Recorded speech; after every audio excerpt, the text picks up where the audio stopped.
Hello and welcome back to another episode of tech Thursday. तो पहले episode में हमने इलेक्ट्रोमैग्नेटिक इंडक्शन के प्रिंसिपल्स के बारे में देखा था। आज डीसी मोटर्स के बारे में समझेंगे। तो आज के एपिसोड में हम करंट और मैग्नेट के रिलेशनशिप के बारे में देखेंगे, जिससे एक वर्किंग मोटर क्रिएट किया जा सकता है।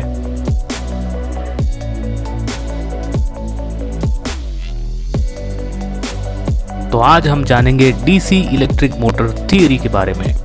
जब एक कंडक्टर को मैग्नेटिक फील्ड के परपेंडिकुलर डायरेक्शन में मूव करवाया जाता है, तब उसके अंदर एक वोल्टेज इंड्यूस होता है। ये जो वोल्टेज या ईएमएफ यानी कि इलेक्ट्रोमोटिव फोर्स जो प्रोड्यूस हुआ, that is proportional to the speed of movement, magnetic flux density and the length of conductor.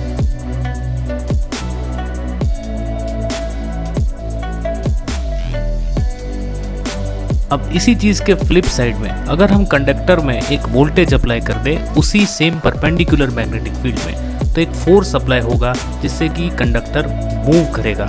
अब यही जो चीज है वो कुछ और नहीं है, पर जो हमने पढ़ा है फ्लेमिंग्स लेफ्ट हैंड रूल।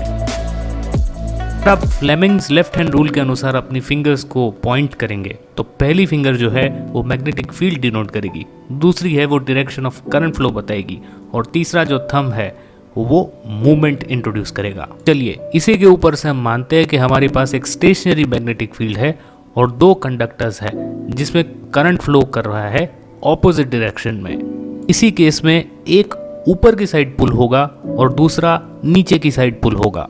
अब इन्हीं दो कंडक्टर्स को एक क्लोज सर्किट बनाने के लिए ज्वाइन किया जा सकता है।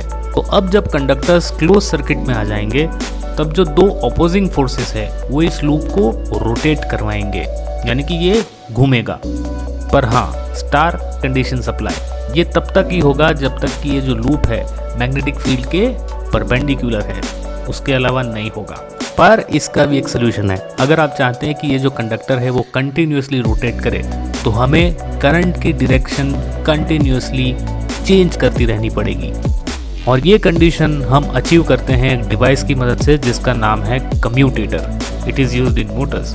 नाउ यू कैन अंडरस्टैंड इसे यूज क्यों करते हैं। So commutator is simply a split ring that reverses the current through the brushes every half turn. आधा टर्न होगा और वो करंट को रिवर्स कर देगा, बस यही उसका काम है। और इसी के कारण हमें कांस्टेंट मूवमेंट मिलती है। बस यही था। Congratulations, we have made a DC motor. इसी चीज़ से बनती है डीसी मोटर। तो अगले एपिसोड में हम जानेंगे एसी मोटर यानी कि ऑल्टरनेटिंग करंट मोटर के बारे में। So this is Swapnil Nanavati signing off on Asli engineering. More episodes coming up. Stay tuned. Thank you very much for watching. जय हिंद।